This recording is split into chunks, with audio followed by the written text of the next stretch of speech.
Okay, we're gonna get right into this. This is Prophet Robin Awabi with the One Tough Guy channel. Prophet to the angel of the church to the Laodiceans who are Israelites. I'm gonna get right into this right away. All right, because I thought I was recording this for something happened where I wasn't. So I lost my transmission, and so here I am. So I'm gonna have to start over.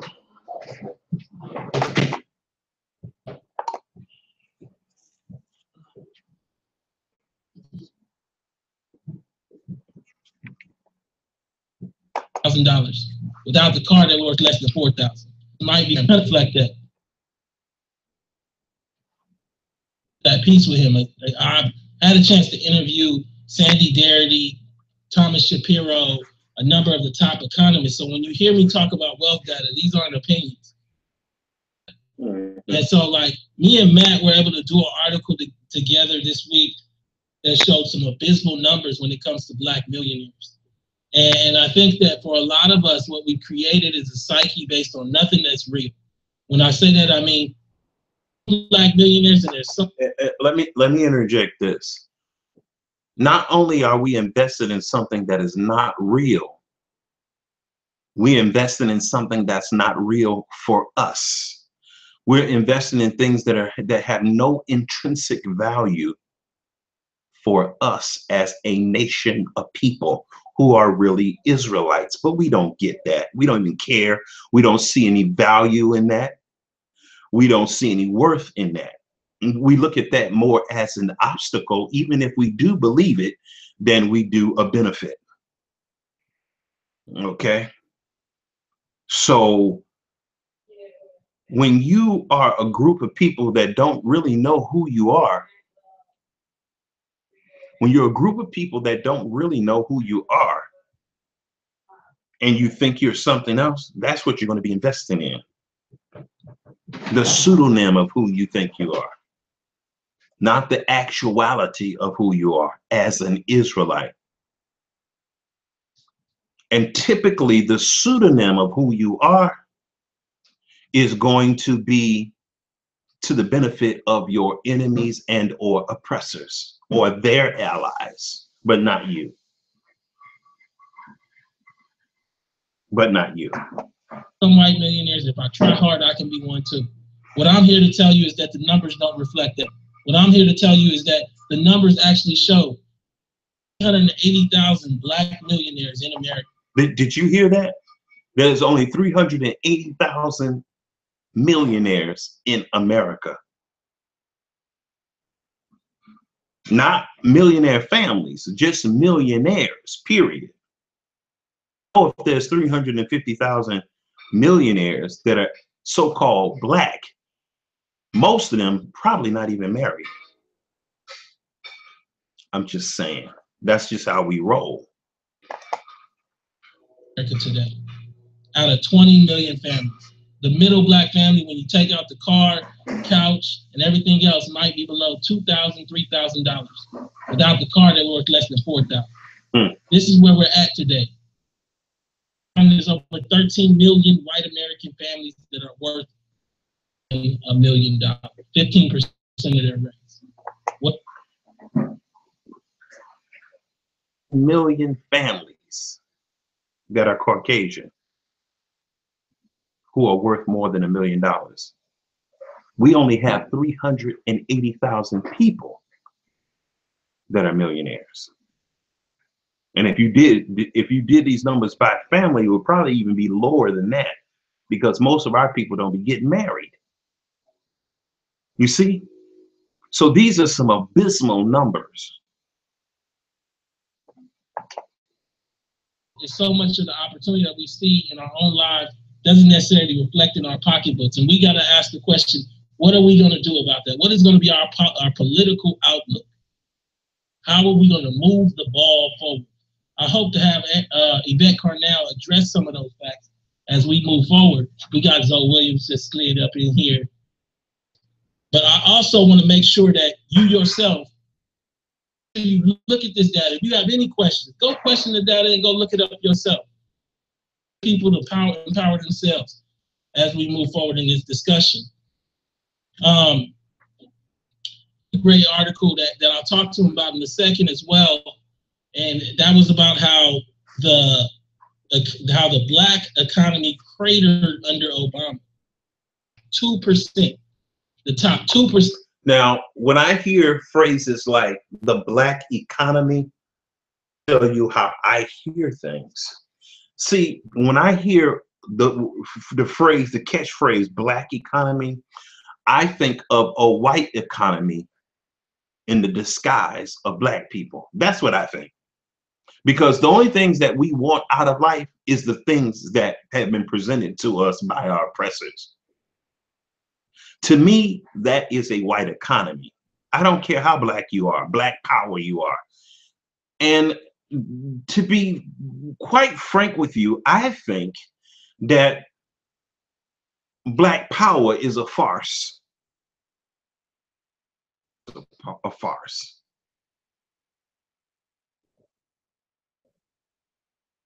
Because all it essentially does is mimics white supremacy and the trappings of white supremacy, whether it's a Black bank, Black education, Black healthcare, Black whatever, entrepreneurship, economic empowerment, Black political body, politic body. To me, all I hear when I hear Black is white supremacy. That's just me.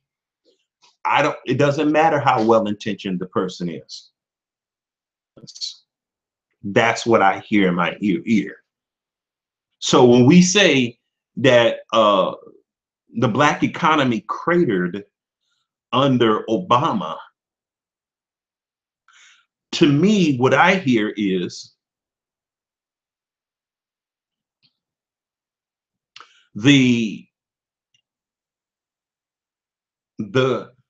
what I hear is that the goals of so-called Black people that have been built around being white people, it cratered.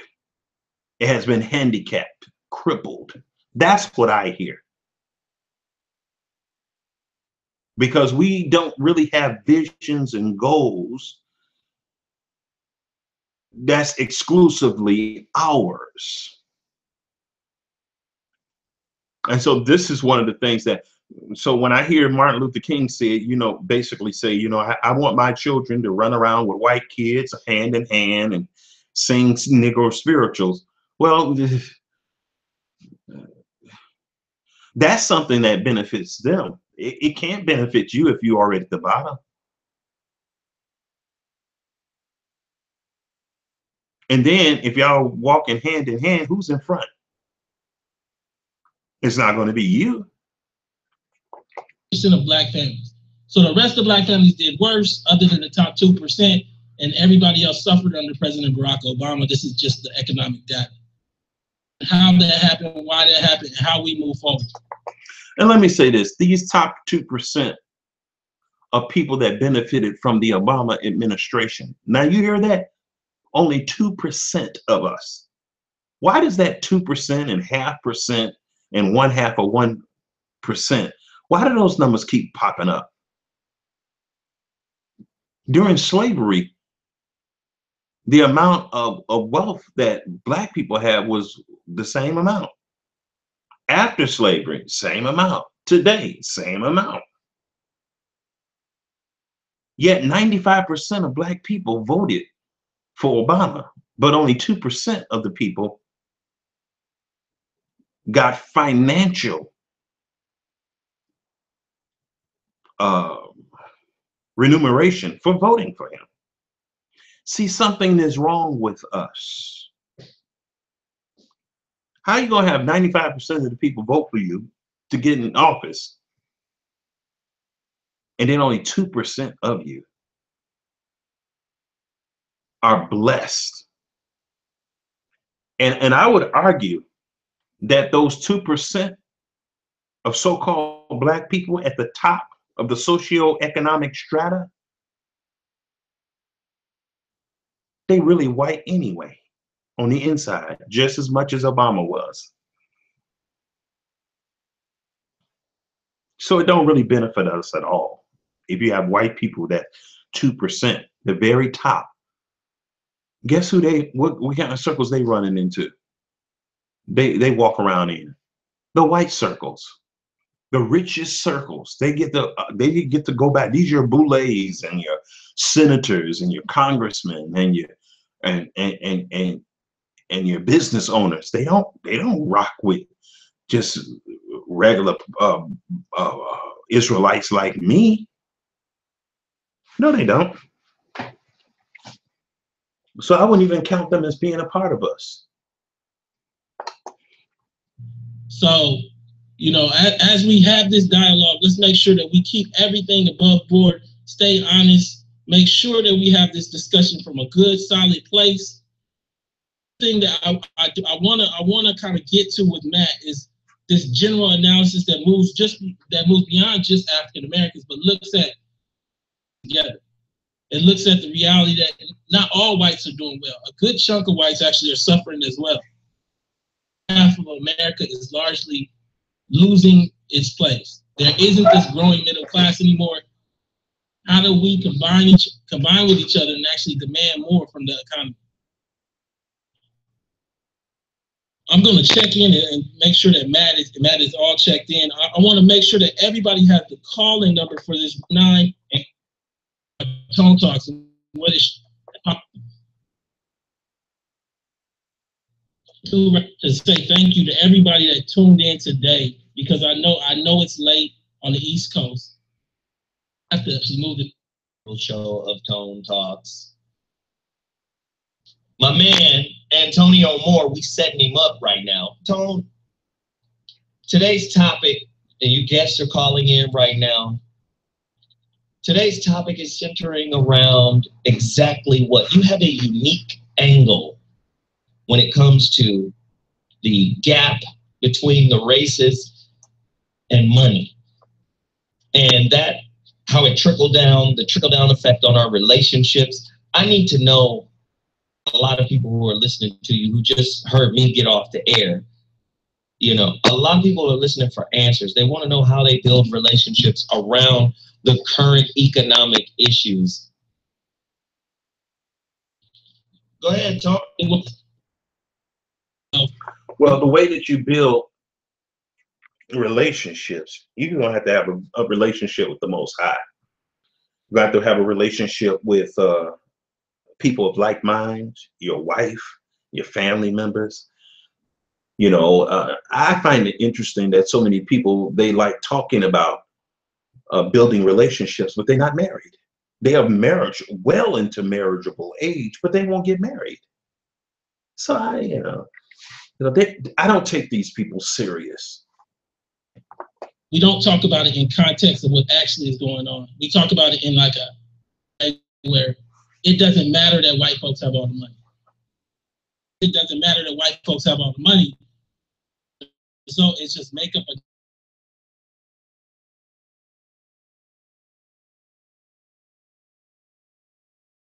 way. The 80s sold that to us. Mm-hmm. The 80s sold to us an idea of a Cosby-esque dream, of a Fresh Prince of Bel-Air home from a judge. The 80s sold to us an idea that we all can have anything and everything we want, but wealth isn't actually doing that today. What wealth is actually doing today is it's actually calcifying to the wealthiest of us all. One of the people that I'm going to have on right now is Matt Bruenig, for us to actually get into a depth of discussion about how race and wealth are actually kind of locking up right now. Do we have Matt online? I'm here. All right, thanks so much. Did a piece just this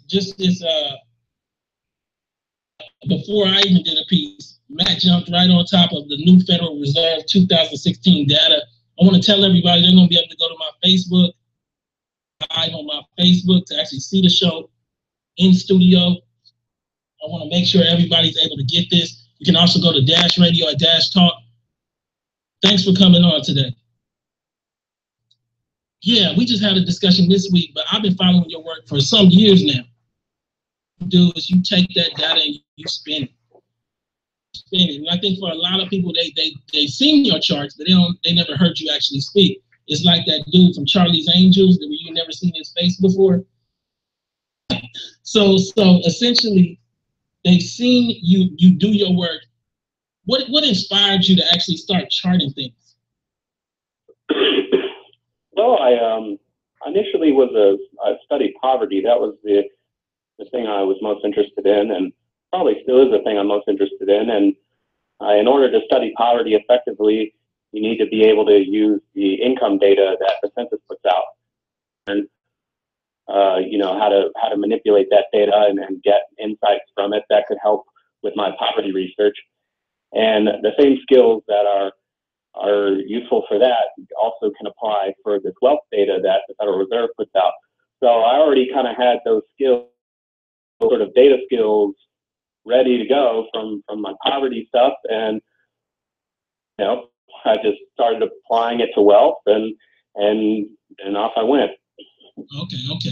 And essentially, this kind of data work, because I want to refer everybody to a couple of pieces. The one that we did, I'm going to talk about first, and then we're going to move over to the Obama piece that you did, which is just some wonderful work. I don't think at all you were on any kind of kick to actually put Obama down. You were just looking at what the data showed, as I understand it, correct? I don't have any ill will towards Obama, so it's just, you know, that this is the first data release that we've had since the whole presidency. So there was a natural way to, you know, Obama's out. What happened during his reign? I thought was a pretty obvious look into. I get that, and for me, you know, essentially, let me make sure everybody understands when you say this data set. So what we're looking at is something called the Federal Survey of Consumer Finances. They release that every 3 years, and they just released for 2016 last week. Begin to do is understand where the country sits by race, by age, by so many different criteria, by region, I believe as well. Correct, Matt?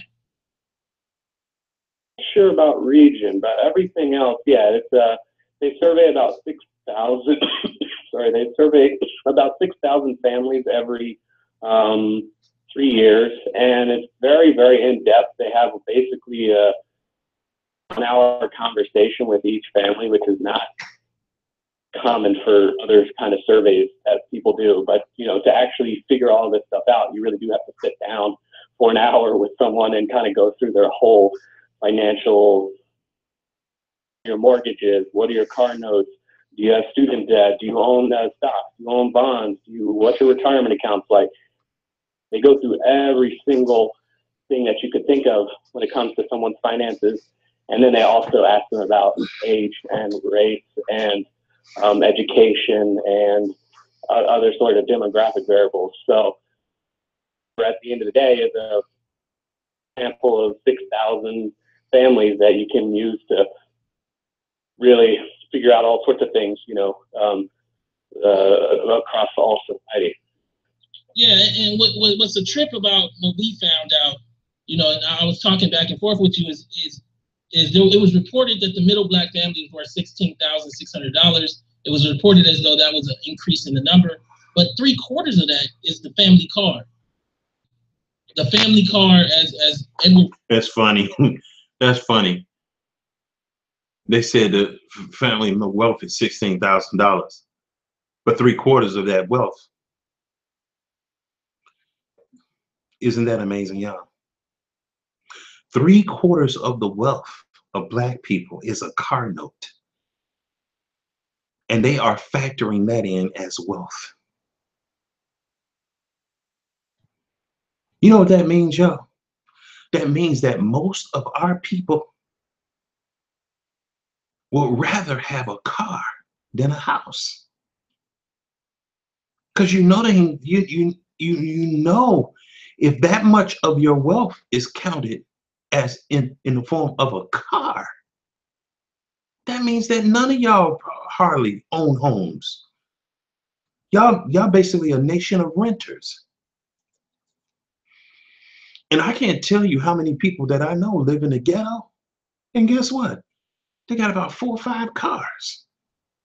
They got a house that's literally fallen into the basement. But they got a brand new car. 4 or 5 cars. Motorcycles and everything. And their house is falling in the basement. It's amazing. And I know more than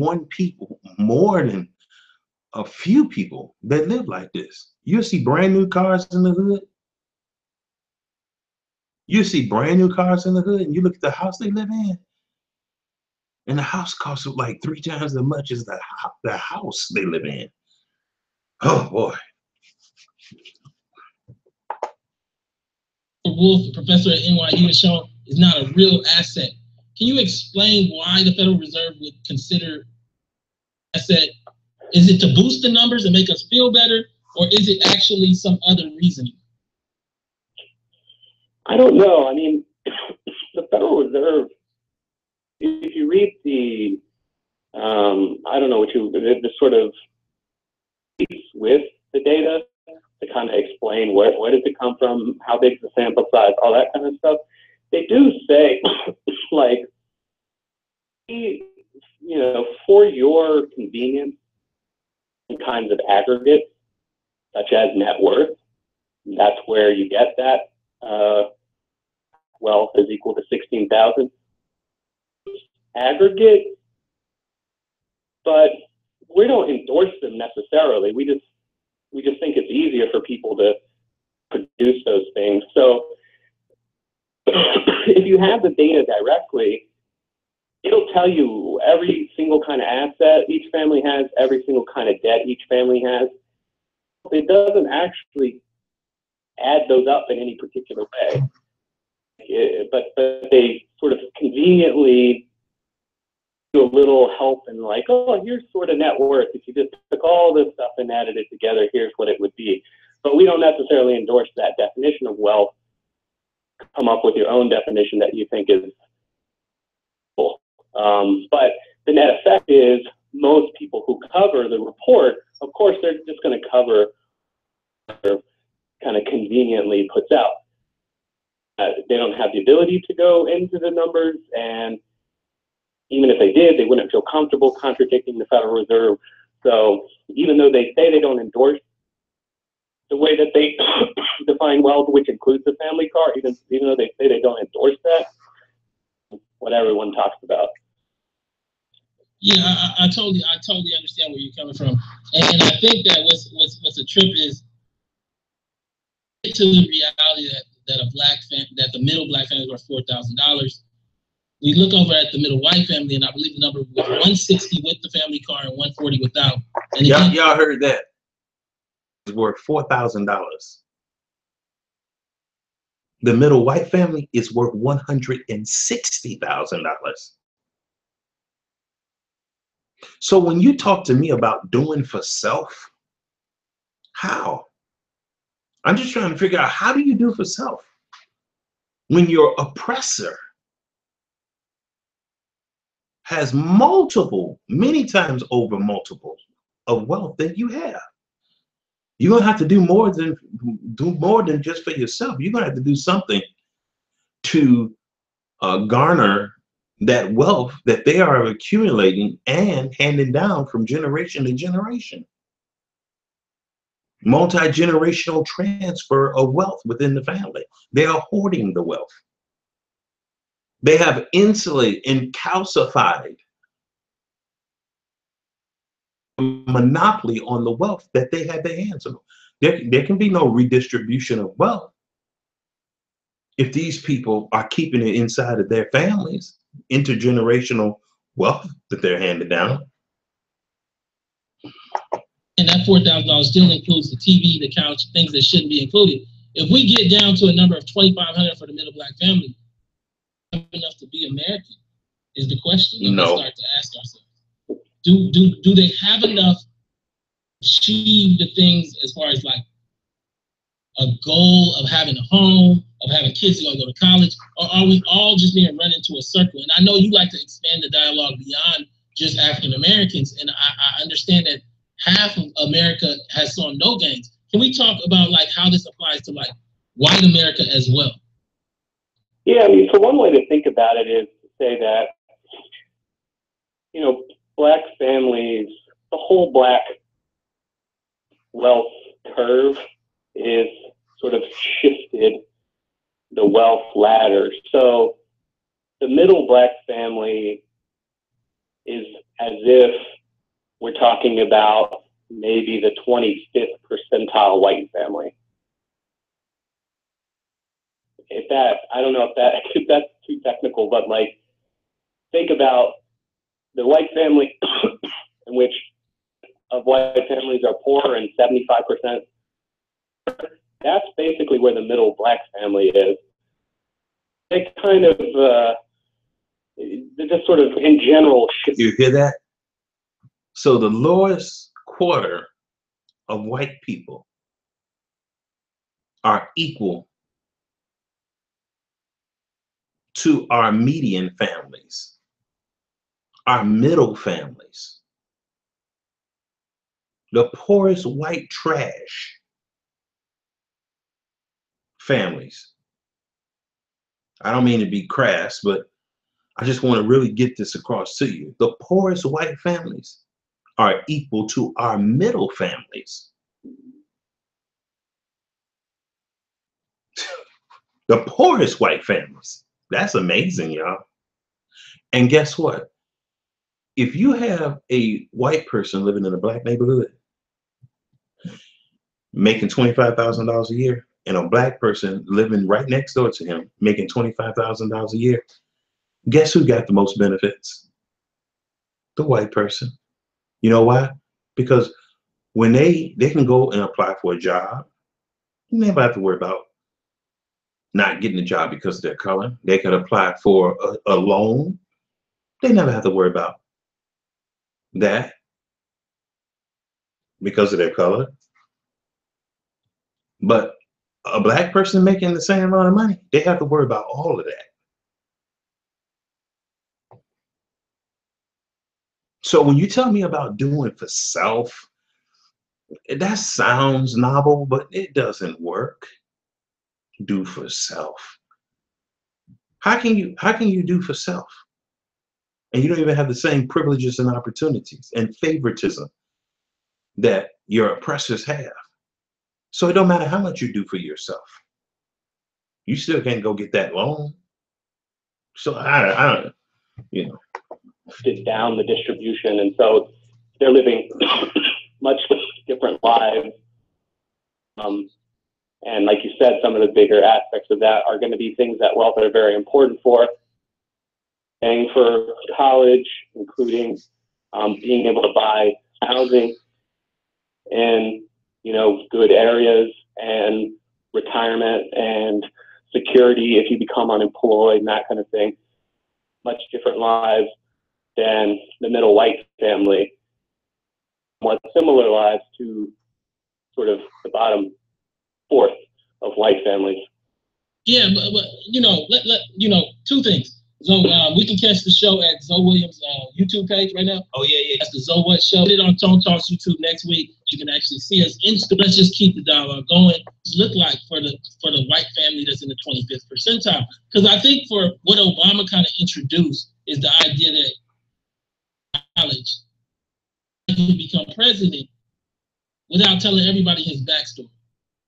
You know, when you start dealing with the top black, the equivalent black family to the 25th percentile of the white families, the same dreams, particularly coming out of a world where we saw the Fresh Prince of Bel-Air show. No, you can't have the same dreams. Oh, black people cannot have the same dream as so-called white people that make the same amount of money. I mean, it's just ridiculous. You know, that's why it's called race. It's called race because y'all competing against each other. Racism means that you're competing against each other. Nobody's going to slow down so you can pass them. Judge leaving what would be the equivalent to a $20 million LA home. It's a race every day. The dreams don't all add up. And so what? And if you add in, you know, Jay-Z And the idea that you could drop out of high school and still make $500 million with no dynastic wealth. I think part of what we've seen as a result of the way that Black people have digested wealth. Yeah, that's another thing. Wealth. Dynastic wealth is wealth that you hand down intergenerationally from your parents to your children, from your children to your children's children. We don't have that, y'all. We don't have that. We've been conditioned so much by our enemies that we don't even know to do that.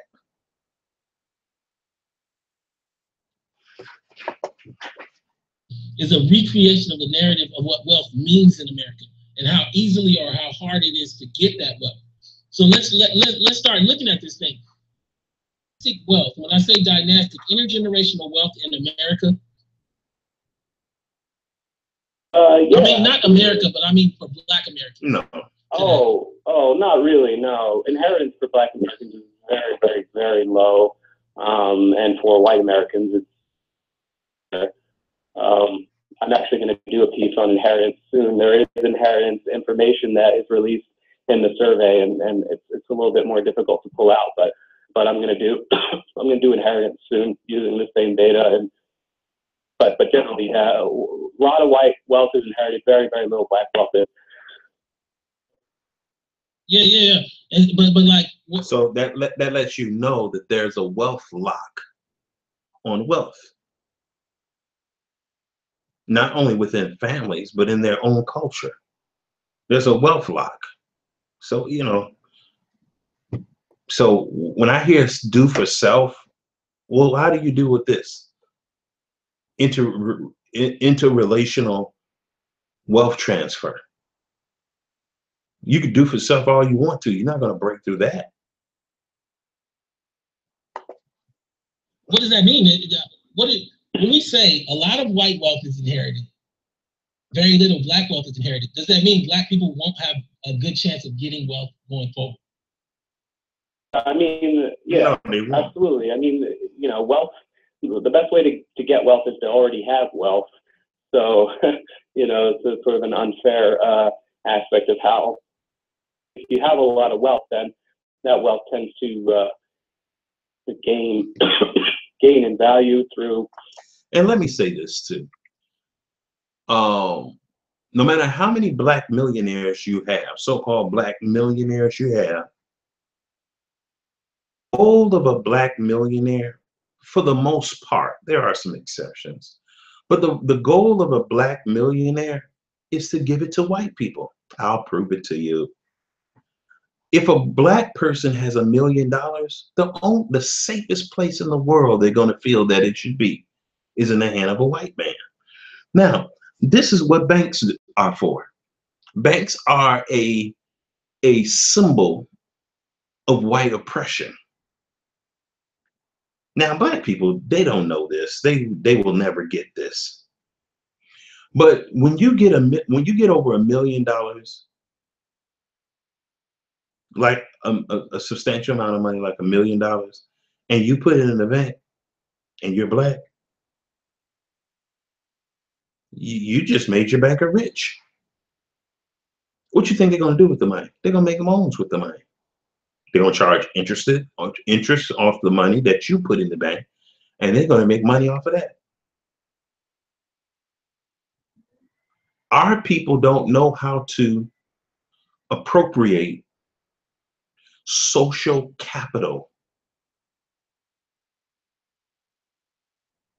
upward mobility. And the reason why we don't know how to do that, because we still praying to white Jesus. That's one way. We're still praying to our enemies, which is white Jesus. We love praying to white Jesus, worshiping him, singing to him, praise dancing. We love him. So as long as we, as a people, praise Dan and sing and say glory, hallelujah to white Jesus, you never can get out of this. You can never get out of this praying to your enemy, singing and getting happy. You can't do it. And another thing I don't believe that can ever happen, I don't believe that you can really ever exercise any type of financial or political stratagem or strategy to oppose your enemies and captors Most High. I don't believe you could do it. I don't believe that we can do that. And you certainly can't do it by praying to their God. As a matter of fact, the Most High is going to make sure every attempt that you try failed. And that's why we are failures. In every capacity.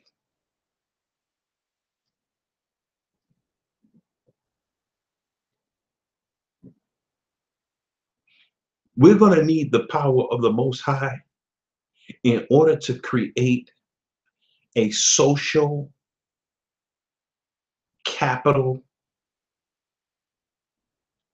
network. The Most High is not going to let us create anything like that without him. While we're in the land of our captivity? No, he's not. And try to cut him out the deal? No, it's not going to happen. It's a failure already. Interest, dividends, capital gains, that sort of thing. And so if you don't start out with much, you don't wind up with much. And that is generally for most Black families, and not as true for white families, where there is both an inheritance and also some what are called in vivo transfers. Yes. So white families also will transfer money in the middle of, not necessarily just when they die. So helping with the down payment on a first home, helping to pay for. This is really interesting. In vivo wealth transfer. Okay. In vivo, it means that your children are getting wealth are alive in the form of, like you've already said, car notes, down payment on homes, or a home, or just buying them a home. We don't know nothing about that. We don't know nothing about in vivo wealth transfers. Even when our parents have millions of dollars, they're pretty much slaves anyway. How do you know that you are a slave when when you have millions of dollars? I will tell you. The reason why you know that you are a slave when you have millions of dollars is because when you are suffering with such an acute case of Stockholm syndrome, the only place that you know, and the safest place you know to put your millions is, guess what? In the hands of white people. That's how you know that you have Stockholm syndrome and you are a slave. Because when you take that money and put it in their bank, guess what? They're making way more money off the bank than they're giving you in interest. So by proxy, they are not only slaving you, but they're slaving your capital for their benefit. So our people don't know how to diversify wealth inside of the family structure, and they don't know, and we haven't really got abreast to how to diversify wealth outside of the confine of dollar bills with white faces on it. You see, which is really tragic. Because it's like you got an enemy, and you got a known enemy, and guess what? You got a known enemy, and the only place that safest place you know, or have been trained or indoctrinated to put the money is, guess where? In their hands. It happens that way. So we're worshiping white Jesus in the form of banks, so-called education. What else? jobs, and I would also say education and healthcare. I think I said those already. So we're just dependent. Food, shelter, you name it. And it doesn't matter how many millions you got, you're still dependent on the same group of people, the same set of suspected enemies. So whether you have $1 million, $10, or $1 billion, the only place you know to get food, water, clothing, shelter, and transportation is your enemy. You are a slave, even if you're a billionaire. And I don't believe that our people have so little ingenuity and resourcefulness that we can't figure out a way to circumvent their financial, healthcare, and educational institutions. I don't believe that. I just think that we haven't applied ourselves. But let me say this. I don't think you could come to these type of solutions by mimicking your oppressors. You have the same desires that they have in life. They don't have a desire for serving the Elohim that look like you. You don't have a desire to self-serve them either. That's why both of y'all worship in white Jesus. For college, which we don't think of as a wealth transfer, but it keeps you from having to take on debt, which is, how you get negative net worth. So yeah, I mean, it's a big difference in how those lives unfold. Yeah, and what seems to be a trip is there's something in your background here that's ringing. Yeah, sorry, the clock. It's okay. What seems to be interesting though, and we saw this with the Harvard data that came out, maybe showed that while Harvard presumed that it had Black people, it mostly had West Indian people and the biracial. And when we look at President Obama, we can look no further but see examples of both things in his life, which him being East African and then him being half white. The dynamic of having Black people who benefit from white people in their family tree, of how bad it is for Black people. Because I mean, when you look at Obama, he inherited nearly $400,000 to $500,000 in stock from his white grandmother. You begin to understand one of the dynamics that we see as a result is that we can't tell how many gifts that people get throughout life, but you can kind of project that backwards, because rarely do you see someone just get $500,000. $1,000 here, $2,000 there throughout their life, while other Black people really lived a genuinely Black, no inheritance, no help kind of life. You know what I'm saying? And there is some data about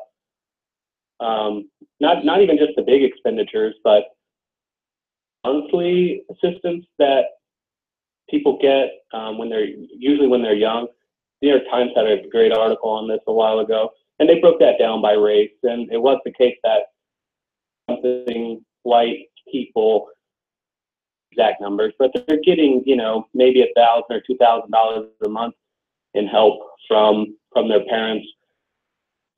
Black and Latino 20-somethings are usually getting much less, and that adds up to a lot. And also, even just aside from how much it adds to your net worth, it also gives you opportunity to kind of be flexible, which is important because you're kind of trying to get on the career ladder and get into a good job that'll allow you to move up as you age. And if you don't have the ability to get help from your parents' life, you kind of just have to take whatever job you can just to subsist, be a job that has no upward potential. And so the net effects just compound over the course of your whole. And so let me ask you this harder question then. What then does that mean for Black folk in terms of 20 million black families, only 380,000 are worth more than $1 million. And while you can't tell, I'm willing to bet that the large bulk of those 380,000 are at 1.1, 1.2, well below 2. So right. What does that mean in terms of ability to create community, to compete, to give advantages to their children? And you know what? I think he's right. Of those 380 million millionaires, they probably only have about 1 million, less than 2 million. I would agree with that. And it don't matter how much, if they had 1 billion, they still gonna be slaves. Their money's still gonna be, one of the things I was saying earlier is that, well,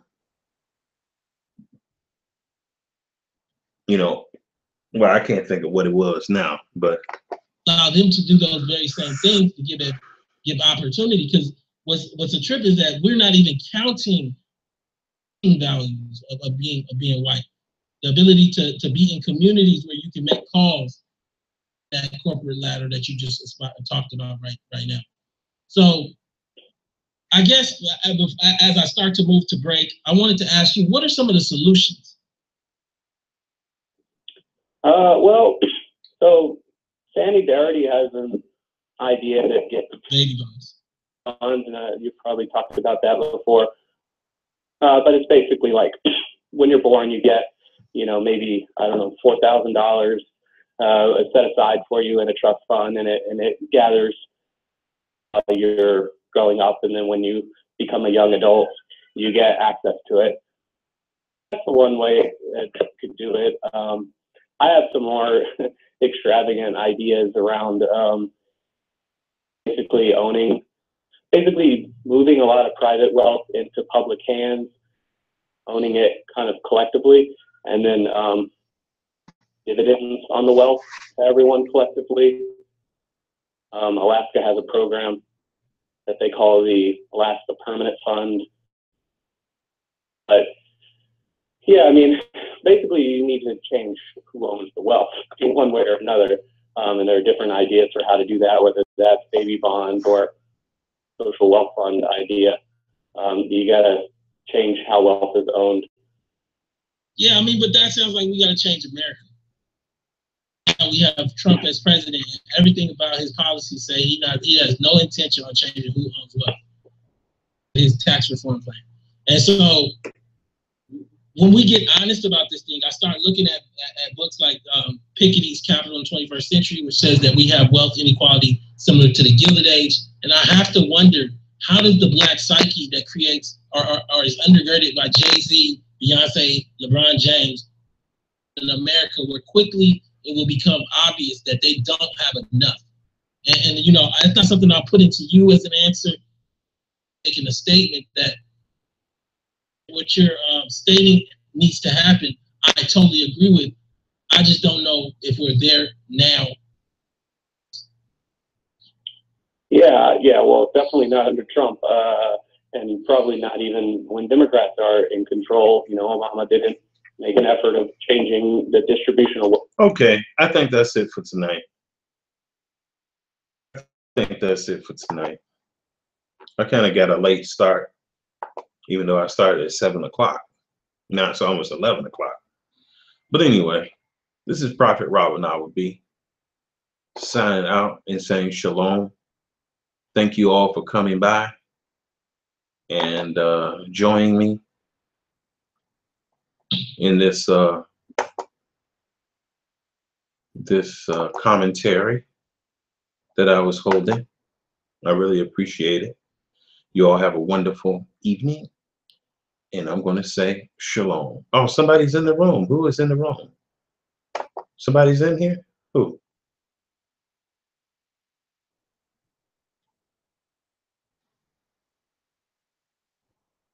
Hello?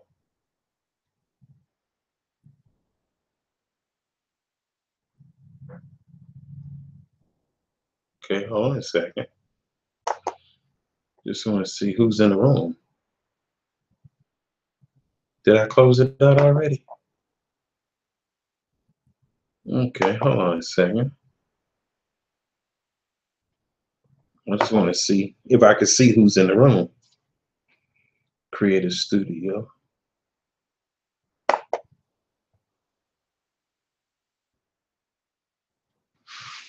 Anyway, I don't know anybody else was in here with me. Okay, let me see here. If you'd like, I appreciate it if you say hello before I close. Makes it all worthwhile. Let me see if I can get this thing open.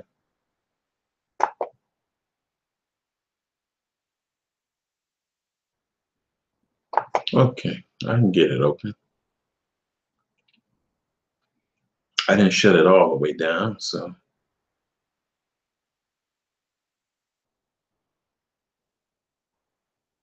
I saw somebody in the room right as I was about to cut it off. And I just wanted to greet you. Your formal greeting.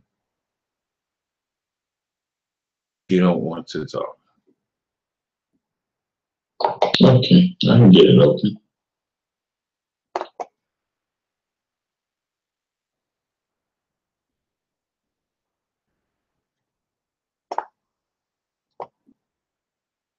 Okay, well, I guess you're gone.